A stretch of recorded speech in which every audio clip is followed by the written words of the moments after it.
Good afternoon, everyone. My name's Elizabeth Deveny. I'm the Chief Executive Officer of Consumers Health Forum, and it's my pleasure to host today's session and welcome you all here. As I do that, I want to acknowledge the traditional owners of the lands on which we're meeting. For me, it's Ngunnawal and Ngambri country. For you, wherever it happens to be, I can see all those beautiful names of places all around Australia coming in through the chat there. I just love it. Thank you so much. I'd like to pay my respects to elders past and present, and also acknowledge the continuing relationship of First Nations people to land which was never ceded. I'd also like to extend a particularly warm welcome to any Aboriginal or Torres Strait Islander people who are joining us today on this call. We especially appreciate you sharing your time with us today. So the session today, we've got two speakers. Their names up there on the screen, as you can see. So we've got Kirsti Steen, who's the Assistant Secretary of the Primary Care Branch in the Department of Health and Aged Care, who will be running us through in a moment MyMedicare and what it is. So you start to get a sense, some people's questions that they sent beforehand, well, I don't know what it is. Well, hopefully by the end of this, you absolutely know what it is. And then Sam has very kindly agreed to share with her personal reflection. So if this is what it is, what would it mean for me as a person with lived experience of chronic disease? We'll get a bit of her sense of it. And then we have Q&A. So the Q&A is already open. What I encourage you to do is to start putting your questions in now. We've already got a few questions from before the session, but we encourage you to put them in now, because when we get to the chat time at the end, we'll have 10 or 15 minutes. That's not the time to think about your question. As we go through, if anything that anyone says today triggers you with, oh, I thought I should ask about that, put it in there, knowing that we don't always get to answer all the questions in the chat, but we pay a lot of attention to them and we use them in our conversations with departmental and other colleagues. So I'm going to start by saying that I was a member of the Strengthening Medicare Task Force, which was run last year. We had 6 meetings. There were about 17 of us on the task force. My job was to attempt to represent Australian consumers and the views they might have about Medicare and how to best strengthen it. Pretty daunting, especially when you're in a room of people who are primarily representing other clinical professions like medicine and nursing, and a little bit of a couple of others too. I did my best. The problem we were trying to solve was, how do we get accessible, affordable, equitable primary care in Australia? And we say this with a government understanding that 40 years ago, when Medicare kicked off, Australia's healthcare needs were very different. So I remember as a young person only going to see the doctor for things like, broken arm, needing sutures, my mum having babies and then another baby and then another baby and so on. Now the chronic disease burden across the country, the number of people with chronic disease is significant, people with many chronic diseases, and our system, which was really designed for you go and see a doctor and then you don't need to see them again for a very long time, doesn't really work as well as you might like for people with significant chronic disease. So on the task force, the focus really was on those people who live in Australia who most need the system to support them because of the significant amount of ill health they experience. So this ongoing care was really important. There are a number of recommendations, and if you haven't read the task force report, you might like to, and one of my team will put the link to the task force report in the chat. For those of you that have never seen it, you can go on there later on and have a look. But one of the things was certainly MyMedicare. This idea of somehow making Medicare and primary care work better for people. You'll register with a practice, and then through the MyMedicare scheme, for those of you with that chronic disease in your lives, you'll be able to, over time, as the program is implemented, get access to a lot of free team-based care, which will be fantastic. For many others, if you're happen to be someone like me who visits a GP very regularly, the benefit for me is really simple. If I do land up in hospital, very easy for the hospital to know where my general practice is and make sure they send information or ask for information from my GP in a timely way. There'll be a few other things that might be helpful for me too, but because I don't use the healthcare system very much, I don't have a lot of needs that need to be met in that regard.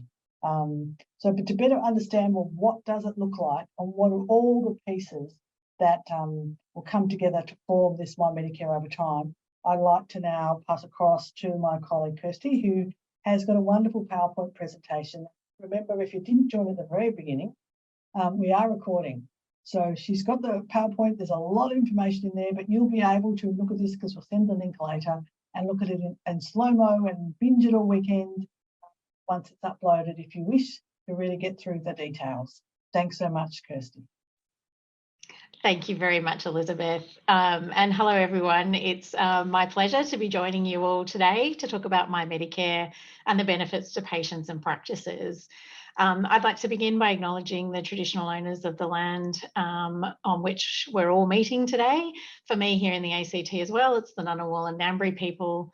And I'd like to pay my respects to elders past, present and emerging, and extend those respects to Aboriginal or Torres Strait Islander people joining the webinar today. So if we can move to the next slide. What is MyMedicare? The burning question on everyone's lips. So as Elizabeth said, it's the new voluntary patient registration model for general practice that the government is introducing.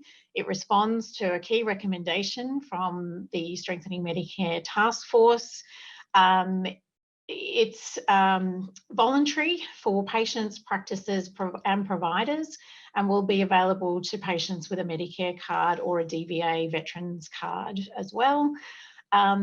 To support care across the entire health system, a patient's MyMedicare registered practice and preferred GP will be displayed on their healthcare My Health record unless they choose not to display this. And the reason for doing this is that it will help other health professionals that you might see, for example, in a public hospital, to know who to talk to about your regular care.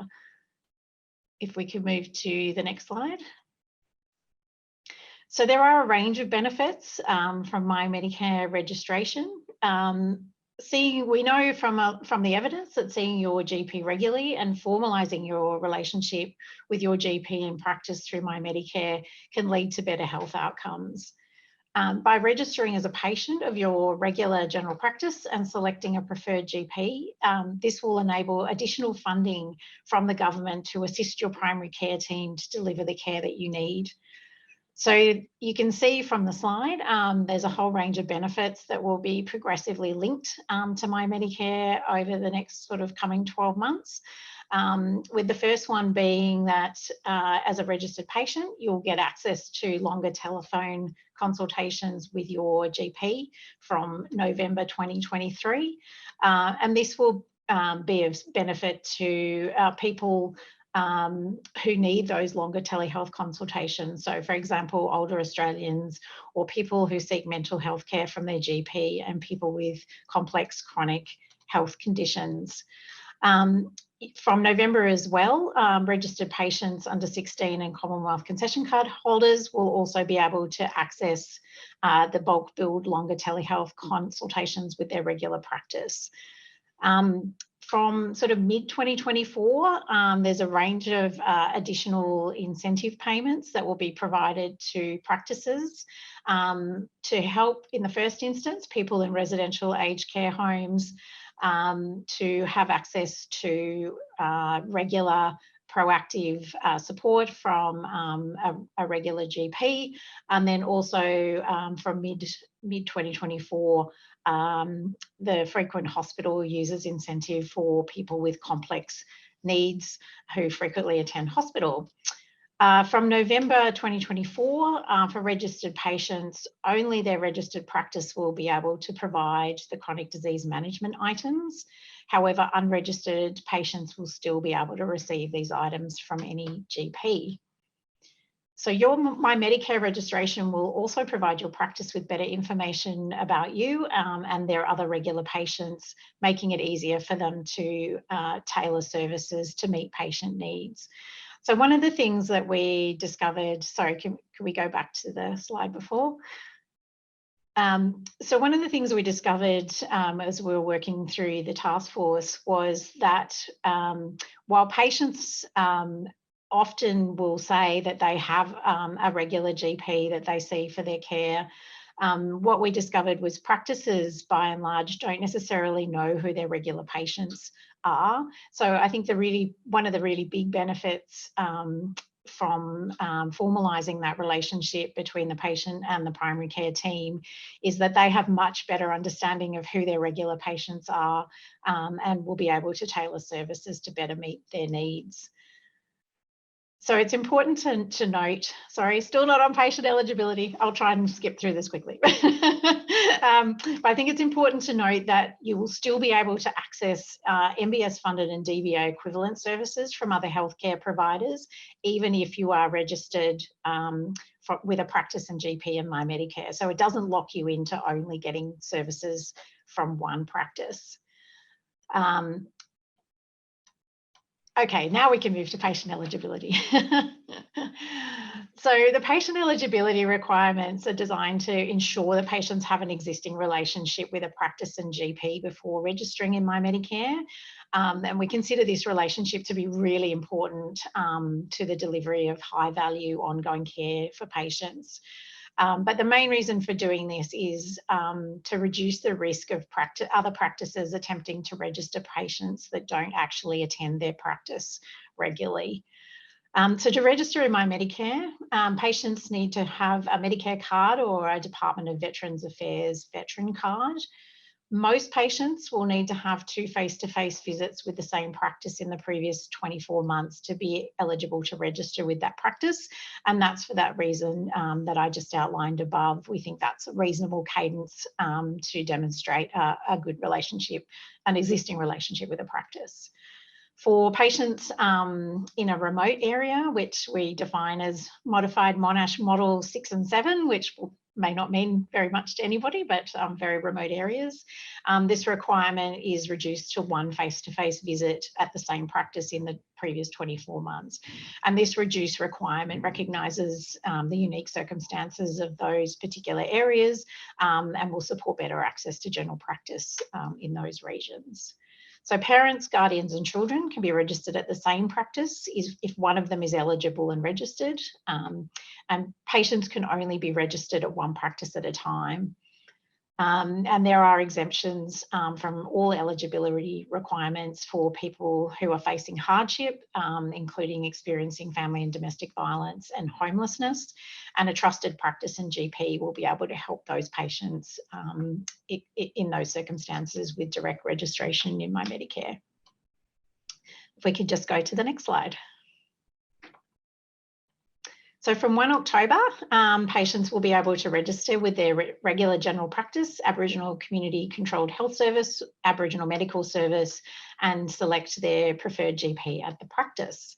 There are 3 ways patients can register in MyMedicare. They can commence the registration process in their Medicare online services. And then practice staff will accept or decline the registration in MyMedicare at their end.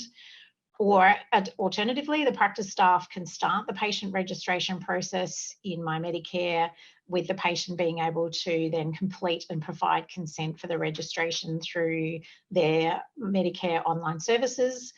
Or alternatively, patients can fill out a registration form or at the practice or in a residential setting. They can do it in that setting as well with a form provided by their visiting GP, and then sign the form to provide consent. And the practice will then manually enter the details for that patient into the MyMedicare system. So patients who register with a DVA veterans card will need to fill out a registration form at the practice because registration via Medicare online services can only be completed using a Medicare card. A parent or guardian will need to register a child under 14 years and provide consent on their behalf. But for young people aged 14 to 17 years, they will be able to register and provide consent without a parent or guardian. The personal information, sorry, still haven't quite switched yet. The personal information you provide, I want to assure you, when registering in MyMedicare will be kept secure and your privacy will be maintained.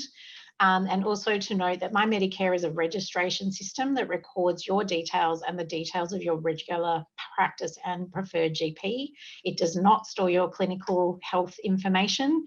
This is stored in your MyHealth record. There's a privacy notice that will be available by the end of the week on the MyMedicare website that outlines what the department will do and what uses the department will put your personal information to. So I encourage everyone to read that when it's available. Okay, next slide. Thank you. So patients can change their preferred GP within their registered practice at any time.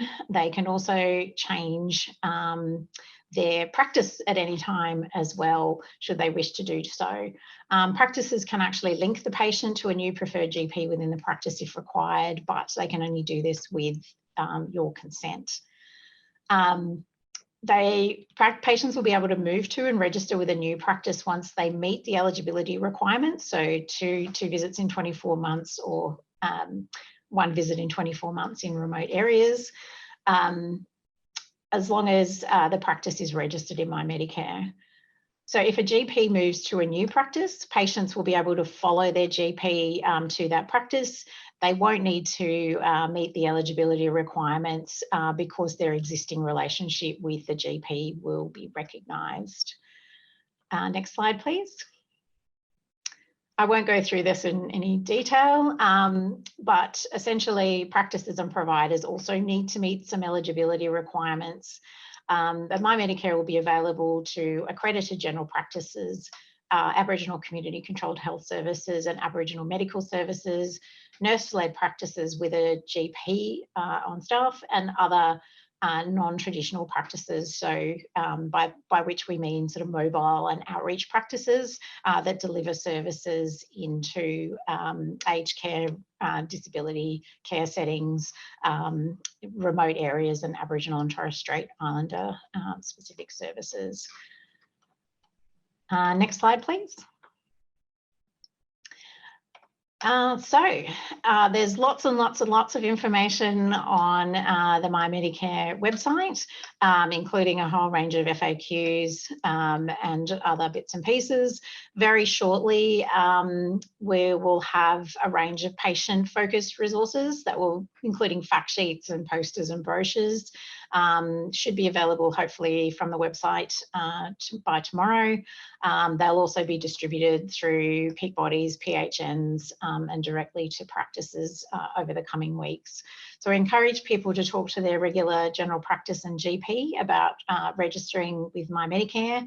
And if you need help registering online through Medicare Online Services, there's information on the Services Australia website, or you can contact the number that is provided on the slide there. So MyMedicare is quite a significant reform for the delivery of primary care in Australia.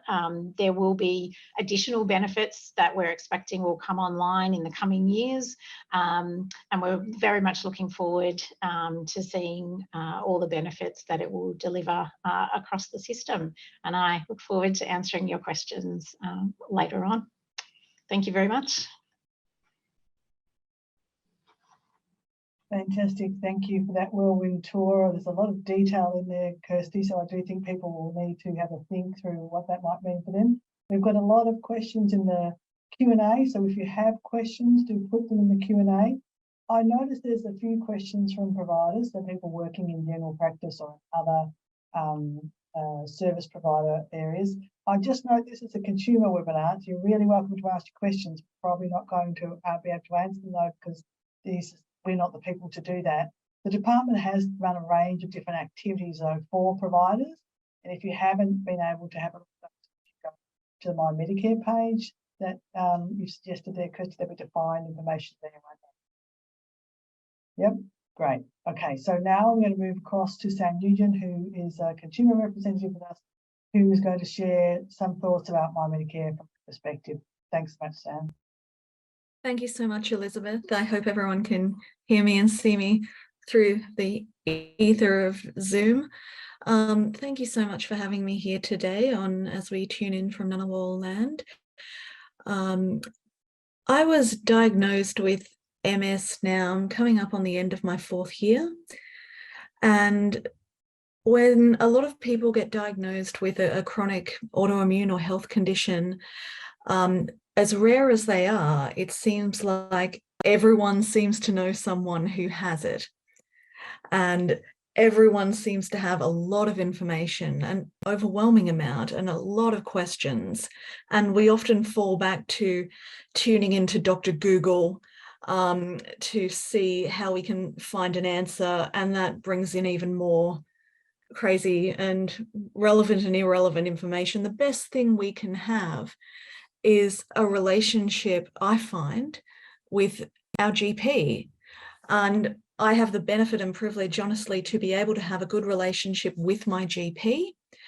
And where I see MyMedicare being super helpful for people like me with a chronic health condition is one of those longer telehealth consultations, because my GP, for example, practices at a number of different practices. However, we could telehealth at any time and have those longer consultations. So we can make a plan that we follow through consistently. And even if my GP moves from the practice that I see her at to a different one, I can follow her if I need to do that. Also, those longer telehealth consultations are super helpful in terms of fatigue management, as a lot of people with autoimmune conditions would speak to. We can't always every single day get up and leave the house to go to our GP. So if we can speak to them over the phone for a longer period of time and get all of our questions answered, or at least tick boxes on our plan and have that moving forward, that is a great relief. So I think it's a really exciting initiative to be able to move forward with. And I look forward to seeing my GP next week and asking them if they're going to sign up to be on the MyMedicare system, whether it's in the practice that I see her at or in another one, because many people's GPs do work in different practices. So fingers crossed, we'll be able to reach our GP in this system that can be really helpful for all of us. And not rely so much on the internet, or everyone that seems to know someone with one of these rare health conditions. So thank you so much for having me here today. Is there anything else that I can provide? That's fantastic. I'm going to encourage people, if they've got questions for you, to put them into the Q&A, Sam, and then as you work through the questions, we'll come back and I'll ask you about those. We've got quite a few questions. I've got probably 10 or 15 here. Some people have asked very similar questions. So what I'm going to do now is ask the questions. A lot of them will be to Kirsti, might occasionally be to Sam, maybe even I'll be able to help with a couple of them, and see in the next half an hour that we can provide you with answers to. So just a little bit of, I know Steen had a question about level C. Kirsti did have it on her slides, but the length of the consultation, they're given A, B, C, D, and E, and basically the later in the alphabet, the longer the consultation is. So the shorter, so that D, E, and C means a longer period of time with your GP. Let's look at some of the questions that we've got. I'm sorry that my sound's not great, Leonie. I'm using the same system that I normally do, but my apologies. So I'll try and maybe speak a little bit slowly in the hope that that helps. So one of the questions that people are asking, I'm going to ask this to you, Kirsti, because it's come up a bit, is what happens for someone where their practice is not registered? Maybe they're not registered because they're not accredited. Maybe they're not registered because they're not accredited. Maybe there is a practice, but they can't access it because they're not taking any more patients. So what happens to someone who wants to engage with MyMedicare, but because it assumes that somewhere near you, there's a general practice you can register with?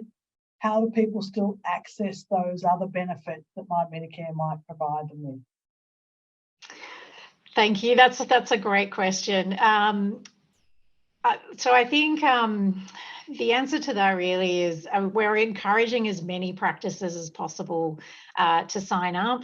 There are exemptions for practices that can't get accredited, and there is so practices who are not accredited but are able to get accredited have 12 months to do that.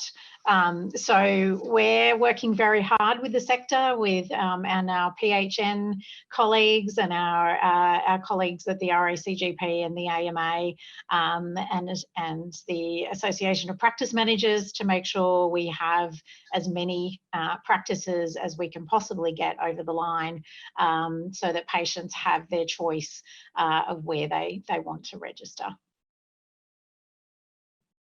Great. Thanks, Kirsti. Another question that people are asking about is if they're a resident of a residential aged care facility, still apply for them in the same way? So, yeah, so residents in residential aged care can sign up for MyMedicare through online services, but they do not have to visit a practice to be able to sign up for MyMedicare. Our expectation is that the residential aged care home and the visiting GP will support them to get registered in MyMedicare. Great. There are some questions too about multidisciplinary care. So initially, the idea was you register with a practice and the focus is on who your GP is. But can you talk a little bit about like how that will extend into your kind of healthcare family also being recorded in MyMedicare, like your physio or your optometrist? Yes. So the Strengthening Medicare Task Force was very focused on reforms that will actually really incentivise and encourage multidisciplinary care in general practice and more broadly, particularly to support better management of complex and chronic disease. So there are a range of programs that are coming online over the next 12 months or so to really start to encourage multidisciplinary care, team-based care in general practice. So the frequent hospital users measure that I mentioned earlier will be looking at providing additional funding to practices to really be able to deliver that multidisciplinary care and wraparound care for patients.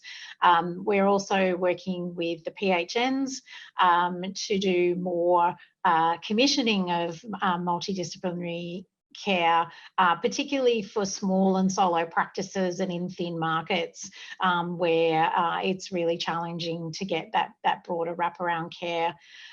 There's also another measure looking at primary care in thin markets as well, and how do we better support the workforce across aged care, disability care, and primary care in those areas as well. So there's lots of things. There's also a review of the what's called the Workforce Incentive Program, the WIP, that practices get to be able to employ multidisciplinary care teams in their practices, and we're expecting the results of that particular review towards the middle of next year, with expected further reforms to come online following that. Great, thanks, Kirsti. Do people need to be opted into My Health Record to get involved in MyMedicare? No, they don't. So they don't need to have a My Health Record to be able to register for MyMedicare, but if they do have one, their registration status will be recorded in My Health Record unless they choose not to have that there. Right. There's a bit of interest in the idea of services that are free or bulk billed, and a few questions in that general area. So if I'm a registered MyMedicare patient, does that mean that my GP will bulk bill me for everything that I do when I go to the practice? How does that work? What's the benefit, I suppose, for me in being a registered or enrolled patient in that practice? Yeah. So while bulk billing is available for children under 16 and concession card holders for your usual GP consultations, and in fact, triple bulk billing rate was introduced by the government in the last budget. But GP practices are independent businesses, and they make their own decisions about whether or not to apply bulk billing rates. So while as a registered patient under MyMedicare, you can get access to triple bulk billed incentives under level C, D and E telehealth. We cannot guarantee that your practice will actually apply this when delivering the services. Right, so that's a question you can certainly ask your practice. Yep. When I access these services, will you be bulk billing me? And we'd hope that practices would make this visible on their websites or when they're talking to you about registering, so that you know what you're registering for. There are a lot of people asking, does my general practice have the registration form? If I go in there next week to fill it out, will they physically have the form there? Can you give us a sense of how ready the practices are for the stampede of people who are coming next week to sign up? Yes, they will definitely have the registration form for next week. We will be distributing those towards the end of this week. So all practices should have those by early next week. Right, so if you go in there today, they won't have the form. So Nope. Don't get off the webinar and ring them saying, I'm coming round for the form, have it ready.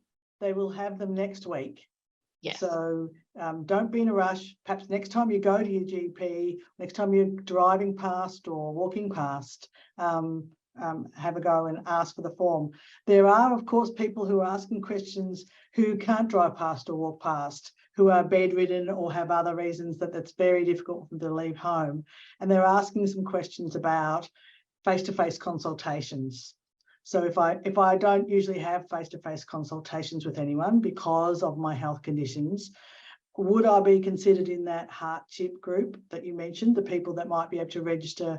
They might have been patients of a practice for a long time, but not face-to-face patients that often. Will that be one of the things that you consider? And if so, how do they have that conversation with the practice staff about, I think I might be eligible via hardship? Will practice staff know this is a thing? And so when they ask, they won't be told, no, you need to come in. Excellent question again also. So the requirement is still there for face-to-face. However, we might need to have a look at how that applies in those particular circumstances as well. So, I mean, patients can still register online without having to go in, but the face-to-face requirement is there, as I say, partly to stop unscrupulous practices for trying to sign up patients who are not their regular patients. But yes, we can certainly look at that on a case-by-case basis. Yeah, there's the group of people, if they're any on the line, the MECFS group, as well as people experiencing long COVID, and people like Sam and others who do experience difficulty both in terms of the physical nature of moving around as well as exhaustion as a consequence of this. Lots of people in that camp, and they'll be wondering if they have to go in for appointments simply to be eligible. I mean, okay, great. Hopefully they have the skills to register digitally, but if they have to be going in to get services, they won't want to be disadvantaged. So it's great that you've heard that message from consumers. Yeah. That this is one of the things you need to think about. What do we do for people for whom accessing a general practice is not so easy, and make sure that we cover off on that. There's also been some questions about how this message will be get out to communities where English is not a first language, or for other reasons communication is difficult. So we've got a webinar here today. Are you working with some other organisations that might be reaching out into those communities, or what other things will be done to make sure that everyone hears about this in a timely way? Yeah, certainly.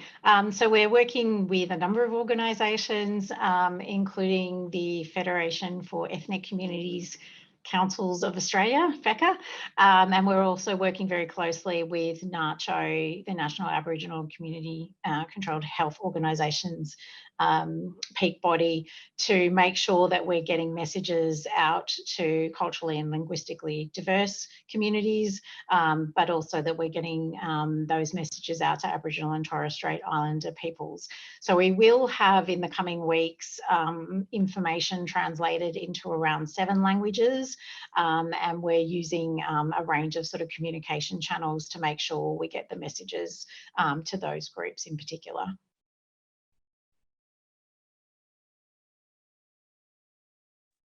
Oh, great, fantastic. The questions about people who in that same group. So, for example, let's say this new program provides me with multidisciplinary care, so I can see a range of people in the practice. And in fact, that's the way that the practice wants it to work. I might see my GP less often, but I might see other people more often. The underlying assumption is that that would be a good thing because you'd see more people and more variety of people, team-based care. But maybe I'll go to see my GP and I want to do everything with them because they speak Ukrainian and I speak Ukrainian. And to be honest, I can't have the same conversation with the practice nurse because lovely as he or she is, they don't speak Ukrainian. So what happens for people who have other reasons? They could be cultural, they could be language, could be a range of reasons where they'll want to continue to stay with using more GP, or it could be actually somebody else in the practice for that matter too. And so what they want for their model of care, in fact, the way that they've set up their own healthcare is that they have access to the people who are right for them. How will that work if we're now saying you have access this way, you get these special things, but you have to follow a particular path?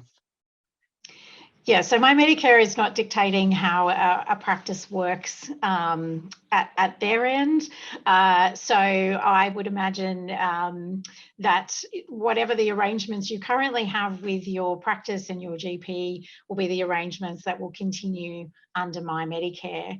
I think if you have concerns about the way that the practice is operating, you should certainly raise them with your GP and with your practice. But yes, MyMedicare is not dictating the business models or the way that the practice works, or saying that there's only one way for you to get care going forward.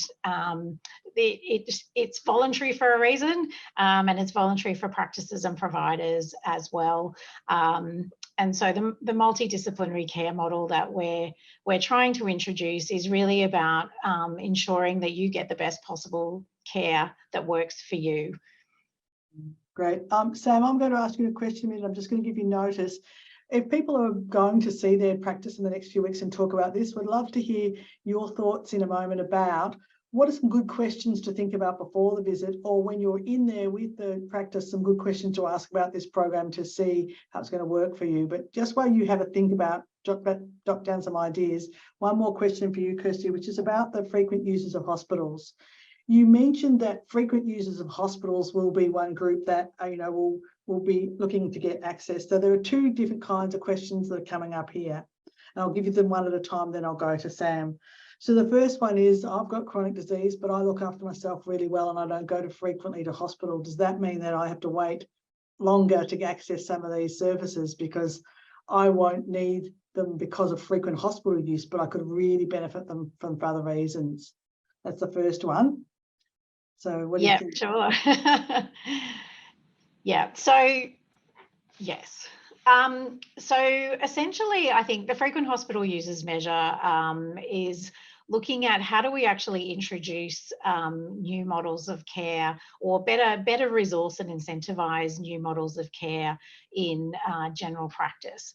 So it's looking at, I guess, the hardest end of people who really could benefit from having access to general practice,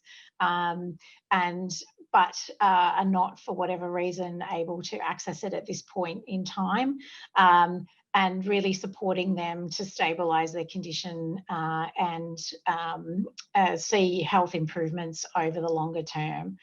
So all of the services that are available to you now will continue to be available to patients whether they're registered with MyMedicare or not. So you'll still be able to access chronic disease management plans from your general practice, and you'll still be able to access all of the care that you can access now. Our intent is to start with this cohort who are in particular need of this really of more supportive care, and then we anticipate that over time that we will expand the program to pick up more people and provide greater support across the country. Right. And so the other side of the equation is people saying, okay, I'm a frequent user of hospital services. First of all, and then how does this relate to MyMedicare? Am I going to be told I have to be in MyMedicare, or do I want to be in it? How do I put my hand up? How does the connection between the government's understanding that I use services or not, and me understanding I use them a lot too, how does that help me here? What will happen for me and how quickly? Yeah, so basically the way that the program is being set up is that we will be asking the primary health networks to work with the local hospital networks to identify patients who are coming through hospital emergency departments and could benefit from this particular program. It will remain a patient choice as to whether or not they want to participate in this program. And equally, obviously, on the practice side as well, it's a practice choice about whether or not they want to participate in this particular program. So if you think you would like it to be a part of the program, you can certainly talk to your GP, and they will be able to talk to their local PHN and work out what the pathway is to have you involved. In terms of timing, we are going through a co-design process with the sector, which we will also be talking to consumers about to make sure the program works for you as well. And we'll be doing that over the next sort of 9 months, and we're expecting the program will start from around about mid next year. Great, thanks. So what's a PHN? So a primary health network, sure. But not everyone's really familiar with what that is, how they would engage with it. Is there one near them? And, you know, what do they do? Yeah, so primary health networks are funded by the government to provide support to general practice in their regions around a range of services that they provide. PHNs have a commissioning role as well in general practice to look at a whole range of programs, and they do run a whole range of programs out in the community, including mental health support programs and a range of other programs as well. So your PHN is the one that will be working with your general practice to make sure that they are providing you with the multidisciplinary wraparound care as part of the frequent hospital user program. They will also be working with GPs and residential aged care facilities for that particular measure to make sure that every aged care resident has a GP and that GP is providing them the best possible care for their circumstances. So yes, so it's unlikely that you would engage directly with a PHN, which, as I say, I'll probably talk to your local GP and practice closer to the time about how you get involved in the program. Thanks. And now I'm going to throw to you, Sam, with that question I asked before. From what you've heard so far and what you've read, what are the things to think about for you as an individual, someone experiencing chronic disease? And what are some questions to ask your practice or maybe your GP?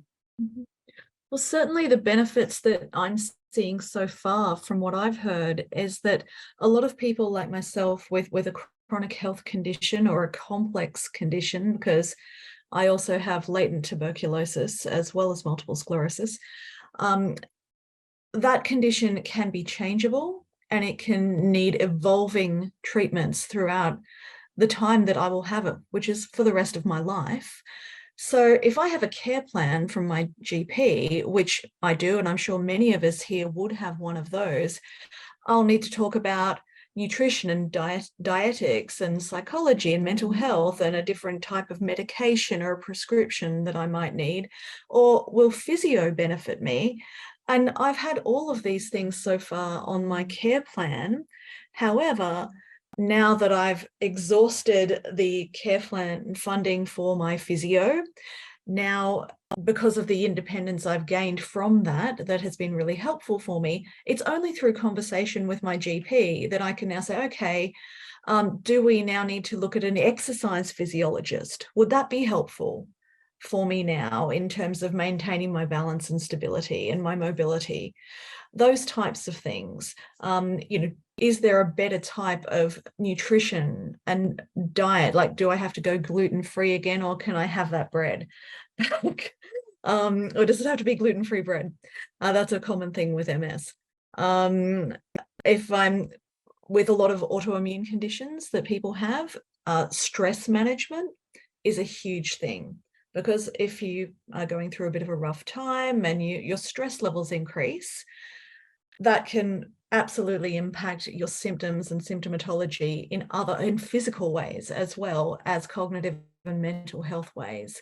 So do I need to start seeing someone, just a counsellor or a psychologist, to start working through these issues independently?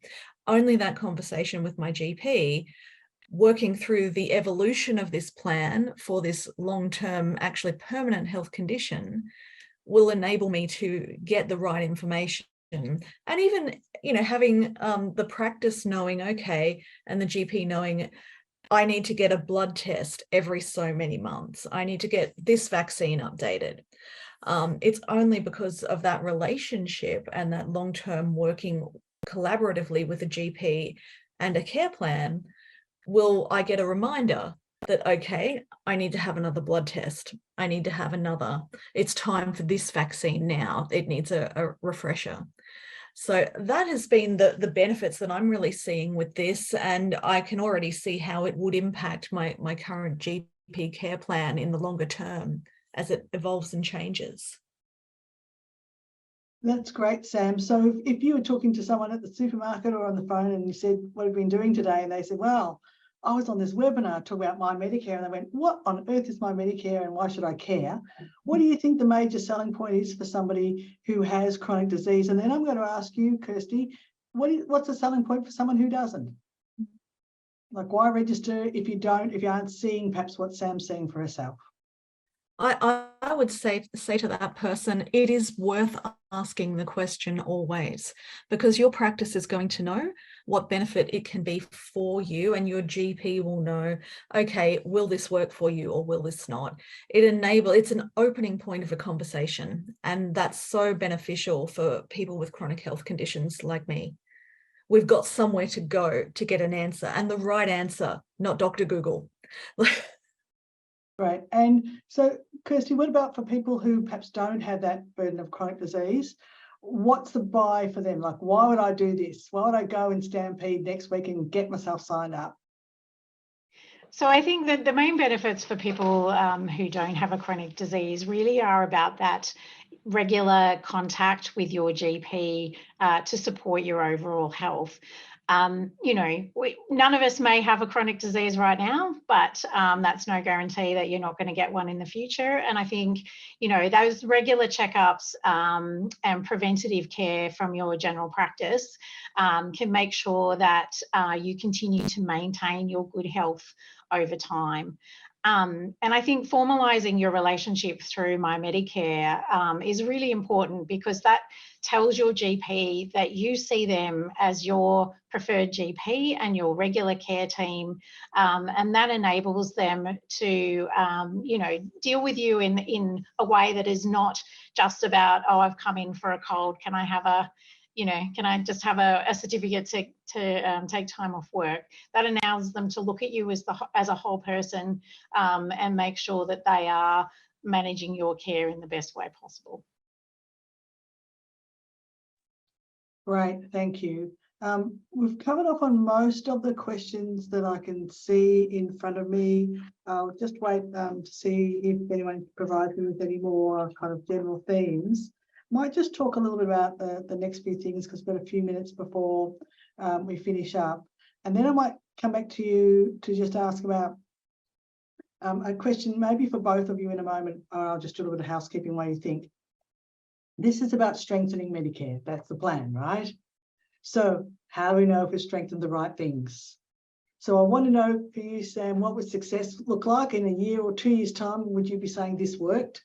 And I think too, from the position of the government, how are you going to measure, how are we going to know that this has actually been successful rather than simply been implemented?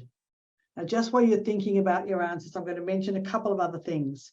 So this is the beginning of our conversation with health consumers about MyMedicare. We're going to be doing a lot of this in the next 12 months. One of the next things that CHF is going to do is we're going to hold a virtual roundtable to talk about some of the issues and questions that have been asked today in more depth with departmental colleagues and others.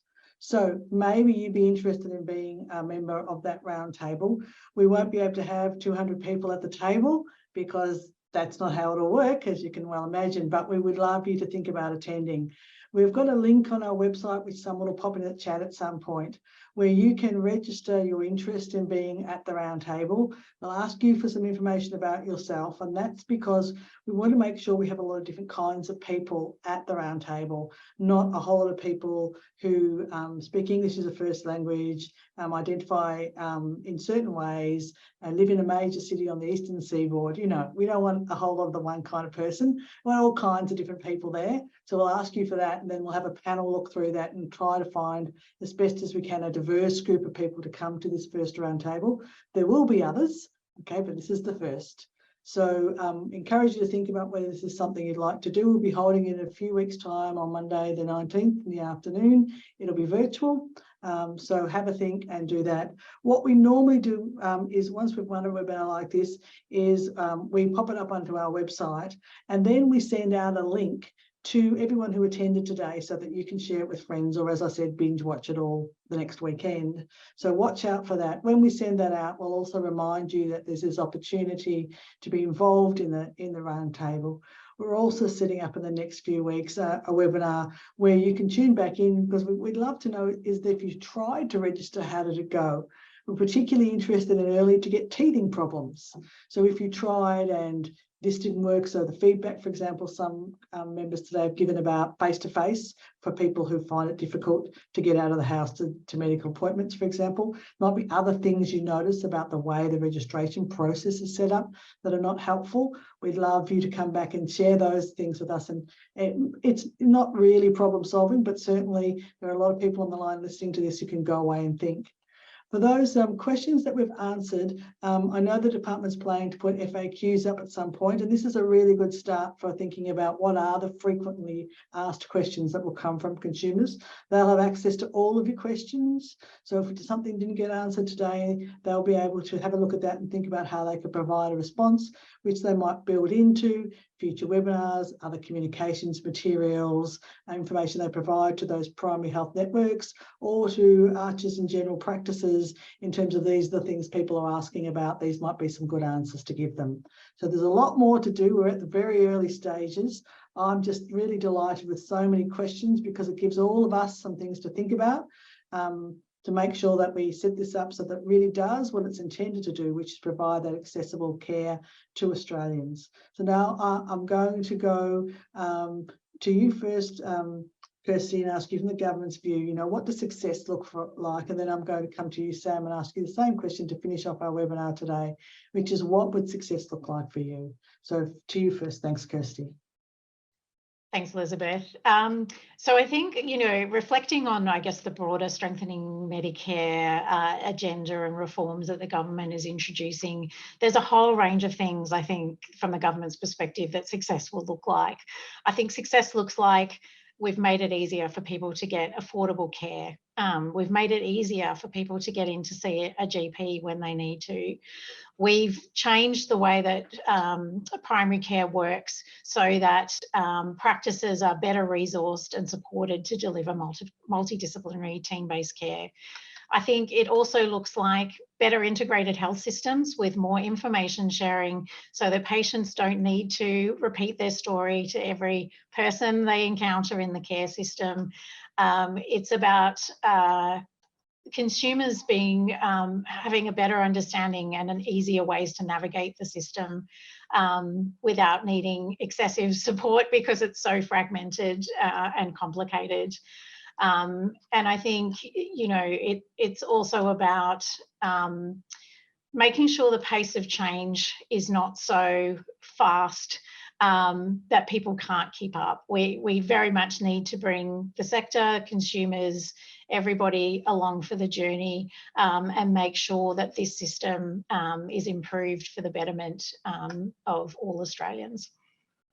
Great, thanks. And Sam, your thoughts? My thoughts are, like, what I would see success looks like with this is certainly just more accessibility and easy access for patients. I'm sure many of us with a chronic health condition have a pile of paperwork way high about all of the tests that we've had, all of the doctors we've needed to see and specialists and scans and everything like that. This, to me, sounds like it really helps keep everything in one place. We have one evolving plan that will help us. There was a question I saw pop up in the chat about what about integrated healthcare. I don't have the answer to that question, but I know that I have frequent conversations with my doctor when I need to see them, because even the infusion that I have every 6 months that is keeping me currently out of a wheelchair was not around. It didn't exist until the year before I was diagnosed. And now that it's here, the evolving and research and science and the evidence-based stuff, as well as getting into integrative stuff, is all changing month on month, which is why, Dr. Google can't keep up with everything that's going on. But this allows these more frequent conversations or longer conversations with my GP to say, look, I saw this, I read this. What do you think about this? Have you had any news on this new medication that I heard about the other day? Is this going to help me or not? Is this integrative practice going to help me or not? Where do I go for this answer? So this is where I'm really seeing what success will look like for this, an easier way to access all of these things that surround the lives of people with chronic health conditions like me. Fantastic. What a really great way to finish off the session. So first of all, a big thanks to you, Sam, for spending some time with us today. We really appreciate having your perspective here.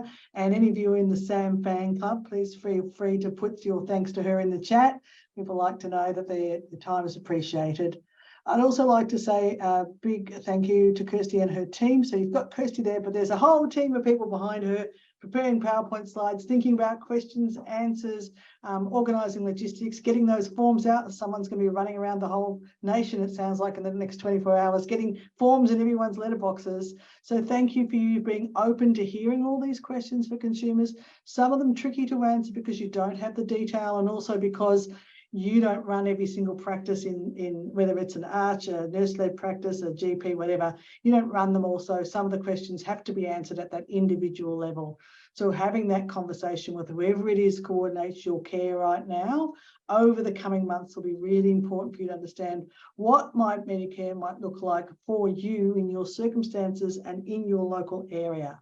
I'd also like to do a shout out to my team who've also been helping in preparing the list, and they've done, as usual, a fantastic job. And to remind you all that you don't need to do anything else now. What happens is we will send you the link to the webinar. When we send you that link, we'll also send you some other information about the other engagements we've got, like the roundtable and other webinars that are coming up, which you can then decide to register for. Okay, so now you can, if you haven't already, get yourself a cup of tea, sit down, reflect on what you've learned, and think about who else you know in the community that might want to get engaged in this consumer conversation around MyMedicare, might want to be on the round table, might want to get a copy of this when you get it yourself. So thank you to everyone, to all of you for spending an hour with us. We really appreciate your time. We love all of your questions, and we've done our best to answer them in this hour, but we haven't forgotten them, and there's still more to come. So do stay tuned. I wish you all a really great afternoon. Thanks, folks. Goodbye.